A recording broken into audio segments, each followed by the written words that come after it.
संसद का 25 दिवसीय शीतकालीन सत्र का आज दूसरा दिन था। सभापति वेंकैया नायडू द्वारा 12 विपक्षी सांसदों का निलंबन रद्द करने की मांग को खारिज करने के बाद विपक्ष ने राज्यसभा से वॉकआउट किया। विपक्षी सांसदों के द्वारा नारेबाजी के चलते राज्यसभा की कार्यवाही पूरे दिन के लिए स्थगित कर दी गई। अब कल 11 बजे राज्यसभा की कार्यवाही शुरू होगी। वहीं दूसरी ओर वित्त मंत्री निर्मला सीतारमण ने बताया कि क्रिप्टो करेंसी पर जल्द ही बिल लाया जा रहा है। आइए हम आपको बताते हैं कि आज संसद में पूरे दिन क्या क्या हुआ। शीतकालीन सत्र के दूसरे राज्यसभा में सांसदों के निलंबन पर भारी बवाल देखने को मिला। वेंकैया नायडू ने सांसदों के निलंबन रद्द करने की मांग को खारिज कर दिया, जिसके बाद विपक्षी नेताओं ने राज्यसभा से वॉकआउट किया। कोविड की किसी भी स्थिति से निकट सकते हैं, स्वास्थ्य मंत्री ने कहा। नए वेरिएंट ओमिक्रॉन को स्वास्थ्य और परिवार कल्याण मंत्री मनसुख मांडविया ने कहा कि ओमिक्रॉन वेरिएंट अभी 14 देशों में पाया गया है। भारत में भी इसका अभी तक कोई ऐसा केस आया नहीं है। इसको लेकर एक एडवाइजरी जारी कर दी गई है। जीनोमिक सीक्वेंस की जा रही है। इससे बचाव को लेकर नियमों का पालन किया जा रहा है और इससे जुड़ी सारी तैयारियां भी की जा रही है। उसके बाद ही बहुत ही इम्पोर्टेंट चीज़ जो मैं आपको बताने जा रही हूँ वो है क्रिप्टो करेंसी पर एक बहुत बड़ा अपडेट। क्रिप्टो करेंसी पर एक बहुत ही बड़ा बिल लाए जाने की बात की जा रही है। आज राज्यसभा में क्रिप्टो करेंसी पर वित्त मंत्री निर्मला सीतारमण ने कहा कि यह एक जोखिम भरा क्षेत्र है और पूर्ण नियामक ढांचे में नहीं है। क्रिप्टो करेंसी के विज्ञापन पर रोक लगाने पर कोई फैसला नहीं लिया गया है। भारतीय रिजर्व बैंक और बाजार नियामक के माध्यम से जागरूकता पैदा करने के लिए कदम उठाए गए हैं।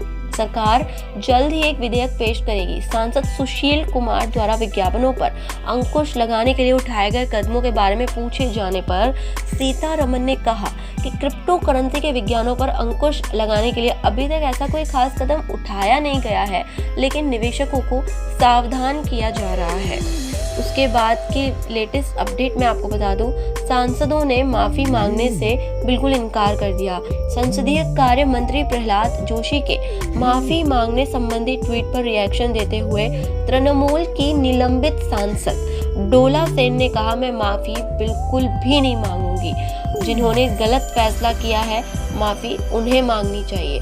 उसके बाद में पीयूष गोयल जी के बारे में आपको बता दूं, राज्यसभा की कार्यवाही शुरू होते ही सदन के नेता पीयूष गोयल ने सांसदों के व्यवहार पर खेद जताया। मॉनसून सत्र में जिस तरह विपक्ष ने व्यवहार किया उस पर उन्होंने खेद जताते हुए कहा कि इसे गलत बर्ताव के बावजूद संसद ने संयम दिखाया। उन्होंने मॉनसून सत्र में उस दिन सदन में हुए हंगामे के बारे में बहुत ज्यादा डिस्क्रिप्शन से बताया, एक समरी बताई, याद दिलाया सबको।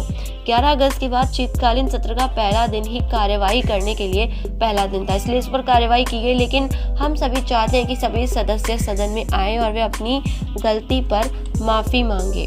उसके बाद में जम्मू कश्मीर के बारे में आपको बता दूं, केंद्र ने आज सदन को बताया कि 2021 में इस महीने तक जम्मू कश्मीर में आतंक से संबंधित घटनाओं में 40 नागरिक मारे गए और 72 घायल हुए हैं। केंद्रीय गृह राज्य मंत्री नित्यानंद राय ने यह भी कहा कि जम्मू कश्मीर में पिछले 5 वर्षों से आतंकवाद से संबंधित घटनाओं में कुल 348 सुरक्षाकर्मी और 195 नागरिक मारे गए। उन्होंने एक प्रश्न के लिखित उत्तर में कहा कि 2001 में 15 नवंबर तक कुल मिलाकर 40 नागरिक मारे गए और 72 अन्य घायल हो गए। राय ने कहा कि 2017 में 40 नागरिक मारे गए, 2018 में 39 और 2019 में 37। उन्होंने कहा कि 2017 में 80 सुरक्षाकर्मी मारे गए हैं और 2021 में 35 अब तक मारे गए हैं। आगे और भी इसी तरीके की अपडेट मैं आपको देती रहूँगी हर डे की, तो प्लीज़ आप चैनल से जुड़े रहिएगा, चैनल को सब्सक्राइब कीजिएगा। Thank you so much.